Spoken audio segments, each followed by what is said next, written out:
২০ বছর জেলে কাটানোর পর জানতে পারল সে নির্দোষ ছিল। ১৯৮৪ সালে আমেরিকার এক যুবক রিচার্ড ফিলিপস যখন মাত্র ২৮ বছর বয়সী তাকে গ্রেফতার করা হয় খুনের অভিযোগে।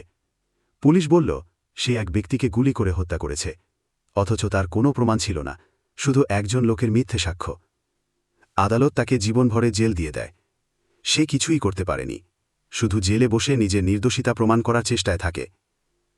২০ বছরেরও বেশি কেটে যায়। অবশেষে ২০১৮ সালে ডিএনএ প্রমাণ ও নতুন সাক্ষ্য উঠে আসে, যা প্রমাণ করে রিচার্ড নির্দোষ ছিল। যাকে খুনের দায়ে আটকানো হয়েছিল সে আসলে কখনো ঘটনাস্থলে ছিল না। আদালত তাকে মুক্তি দেয়, কিন্তু তখন তার বয়স ৭১। তার জীবনের সবচেয়ে সুন্দর সময়, বিয়ে, পরিবার, ক্যারিয়ার সব হারিয়ে গেছে। পরে সরকার তাকে প্রায় ৫ কোটি টাকার মতো ক্ষতিপূরণ দেয়। কিন্তু একটা কথা সে বলেছিল, যা লাখো মানুষের চোখে জল এনেছিল। টাকা দিয়ে কি আমার জীবন ফিরিয়ে দেবে?